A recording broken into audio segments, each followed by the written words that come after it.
Welcome to Whole Latte Love, where we're going to unbox the new Gaja Brera. Todd, why don't we get the box open and show everybody what this new machine's like? I'll do that. I'll show my bald spot when I'm doing it. Have the drip tray on top. Just take that. Machine comes with a coffee scoop and some lubricant for the brew group. Instructions, many different languages. Actually very good instructions. They're easy to understand. So if you read them, you'll know how to use the machine. And it comes in this nice foam packaging. Let me get that off for you. And this will help to make sure that your new machine doesn't receive any scratches on it. Like got when it? we get done with it. Wait. Okay. Now we're going to set up here so you can kind of see size-wise how it compares to other machines. What's pretty exciting about this machine is actually the silhouette. If you notice, it's only 12 inches tall. So when you compare it to other machines on the market, this is great for somebody who doesn't have a lot of counter space in between the cabinets in the height. So this is the ENA 5 by Jericho. This particular machine is 14 inches tall. And then over on the other side, you'll see that we have the Gaja Platinum. Is that the swing model over there? Swing. The swing. And that's about 15 inches tall. So really quite a difference in the height of the machines. Want to bring her over this way, Todd, so we can see her? Yes, dear. Now this machine is available in two different finishes. We both have a stainless steel front plate. One has silver and the other one has black. Okay. Now we're going to show you how this brews. On the front of the machine you have a few different buttons. Actually we have a spout here that goes up and down. So if you're at the low part, you're at about 3.5 inches, and when you pull it all the way up, you're getting about 4.5 inches clearance for a cup. Okay. Now I'm going to push the brew button and we're going to start brewing some coffee. And while it's brewing, I want to show you inside the bean hopper. Okay, I'm going to push the coffee button, start brewing. Now you can see how this here is vibrating. See that? That vibrates. So we're going to suck all the beans out and slide the hopper. That way, if you have oily beans, the machine will work just fine. Okay. First is doing a pre-brewing. Pump goes on for a second first, wets the coffee. Then it goes into full brew mode. That's a nice crema. I have this program to brew about an ounce of espresso. And how do you typically brew that button? How do you program that button, Todd? Programming is very easy. Okay. Is this for you or? It's for you. You can have it this time. Sweet. Good. Nice. Okay. We have a brew button over here, and that is for a small cup. Another one for a large cup. If you want to do a double shot, you push that twice and it'll do 2 complete cycles. Over here is your main power button to turn the machine on and off. And over here, that button controls the strength of the coffee. You notice these 3 beans here. Okay. And what those do scoop. is it changes the grams of coffee per shot. So you can go anywhere from 7 to 10.5 grams for each shot of coffee. Exactly. So 1, 2, or 3. Mild, medium, and strong. Then you have that one as a scoop button. And that's for if you want to use what they call the bypass doser, which is located on top of the machine. And that's right over here. And with that, you just take a scoop of ground coffee, dump it in there, and it bypasses the grinder and goes right in the brew group. And what that's nice about is if you're entertaining, say you've got a whole bunch of beans in the back of your hopper and somebody says, I want a decaf coffee, you can use your pre-ground feature then to make them their own cup. Yep. Now, on top of your bean hopper here, you have a lid, nice soft rubber piece here. Keeps the beans nice and fresh, so it doesn't let the air in there. You have a grind setting over here. You have 1, 2, 3, 4, 5 grind settings on that one. And really easy to change. Basically, when the machine is going, you can just change the style here. Exactly. You always want to change the grind setting while the grinder's actually operating. And here's again is your bypass doser. Let's make a cappuccino. Sounds good to me. You grab us the milk, please. Sure. And just about halfway up. Sure. There you go. Looks good.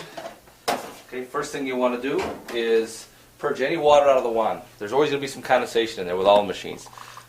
So you push this lever here, or I guess we'll call it a knob. It's basically a knob. To the steamed position. The other way is the hot water position in case you want to get hot water out of the machine. And we'll put that in there. Okay, and starts frothing. No special technique needed. Just make sure you always put the tip well underneath the surface of the milk. And while it's frothing, I'll show you this little hole right there. It sucks the air in for the milk to create the froth. And I'm going to put it in the handy dandy thermometer. You can see how she heats up.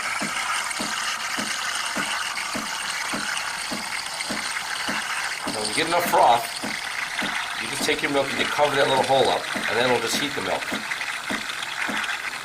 I like the froth level there. So I cover that. Now it's just going to heat the milk. It won't actually froth anymore. Listen close, you can hear the difference when I lower the pitcher down, or the cup down. Hear the hissing? Now no hissing. No hissing, no froth. That's a good way to remember, Todd.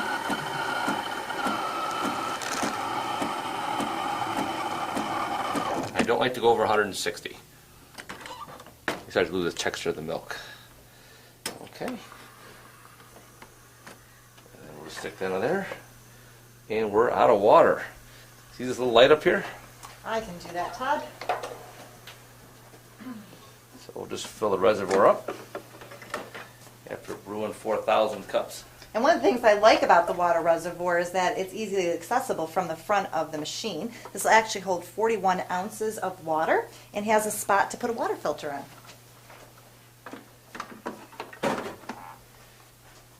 Now we'll brew.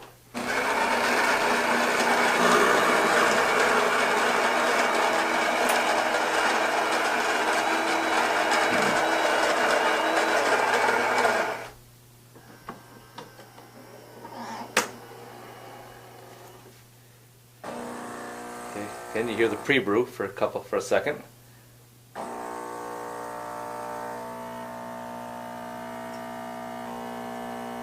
Notice the nice slow flow. Nice crema. Good separation on there.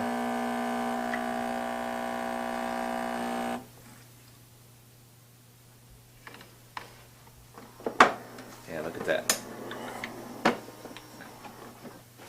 That is absolutely beautiful, Todd. Now, one thing you want to make sure you do is after you use the frothing, Todd, why don't you turn that on for hot water so we can get any leftover residue out of there? It's always good to rinse these off. Set the hot water, a little water coming out, or you just use the water out of your sink, works nice. And that cleans out the wand, so get all the milk residue out of there. Perfect. Now on the other side of the front of the machine, you saw where we took out the water reservoir. Todd, do you want to take out where the ground coffee goes? Here's where the ground coffee goes, and it comes out in nice puck form.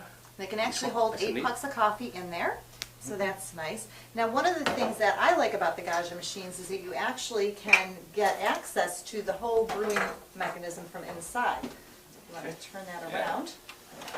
Brew groups over here, like the other Gaggia Super Automatics. Just push that, comes out.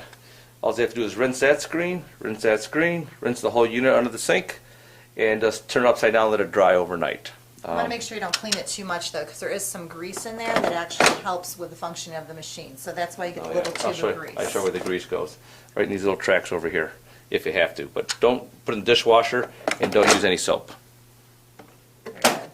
Now you notice when you open the drawer, if you want to open it again, you can see some of the warning lights on the front that kind of indicate what's going on. So when you Yep. take out the, Yep, so when the door is open, that caution light will tell you that the door is open.